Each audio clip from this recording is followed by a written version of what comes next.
And then at the end of that verse, it goes on and shows us the third picture.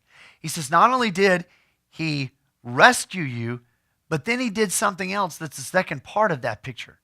He says, he has rescued you from the dominion of darkness and literally transferred you. A lot of your Bibles say, like, brought you into the kingdom of his dear son, or the kingdom of Jesus, or the kingdom of his son, or something like that. But the idea is this: he has transferred you. That's the key idea. This doesn't mean a lot to us, but in Paul's day, it was an immense word picture. Because what would happen is, especially in the Roman Empire in military battle, this idea of transfer is this. You're in a military battle. There's one side against the other side. This side goes in, attacks, beats the enemy. Absolutely, you have a vanquished enemy, and the vanquished enemy has to be then transferred. In other words, the people who win, the victor, transfers the vanquished enemy and their kids and their property and everything they are in this country or this area, and transfers them, moves them over into another piece of land, probably not as good a piece of a land, and it's a big public spectacle. And so you now have these people who have to take their women, their children, everything they own, and they will make a processional, and it is a public spectacle. It's a parade with the victor leading, and then the people that are the vanquished enemy following, and the winning troops behind them, and they are moving. They are transferring them somewhere. And so what Paul is saying is this: Jesus transferred you from one place to another, but it's not from one place to a worse place. It's from one place to a far better place. In other words, Jesus has transferred you. He has brought you from the dominion of darkness, the dominion of Satan, being children of the devil, being aliens from God. He has moved you from that place to being joint heirs with Christ, to being members of the kingdom of his dear son. That is very important. That is like the one and only son, the one he loves, the special one, the one for whom the Father would do anything. And he's given you that kind of transference.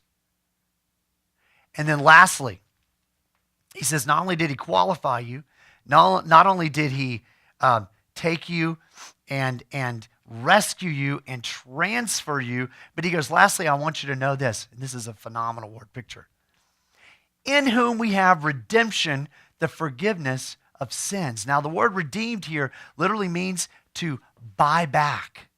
It literally means it's an economic term, to purchase back, to buy and have possession of. And so what happens here is Jesus, with his death on the cross, that's why it says paid in full. And Jesus says, it is finished. Because on the cross, he paid for my life. He paid for your life. And that's what he did. He redeemed us. You see, Africa is notorious, these countries in Africa, for having civil war. And one of the countries in the last 10 years was in a civil war, and the strategy of the enemy was to take their troops over into the other side's camps and kill all the men. Take the women and the children, bring them back into their camps, and then make them basically slaves. Slaves of all kinds and varieties, to absolutely break down and humiliate to the worst degree these women and children. And so there was this awful, awful things happening to these women and children. And so these really good doers in America and Europe got together and says, how can we right this wrong?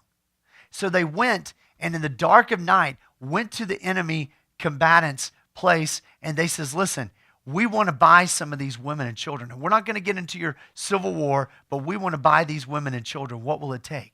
Says, oh, you want to buy these? Oh, great. And if you want more, we'll just invade more places, take the women and children, kill the men, and you can have even more than these. And the people from America and Europe says, well, how much? $30. $30 for a human soul, for a human being to be their slaves. And so the Americans and the Europeans went back to their countries and raised immense amounts of money and came back. And one by one, we'd like 50 of those people. We'd like 500 of those people. And they started to buy back these people. Can you imagine those women and children being bought by someone they didn't even know? Having now someone possessing them and only to have their freedom given to them? Well, that's what happened in Christ for us. He bought us back.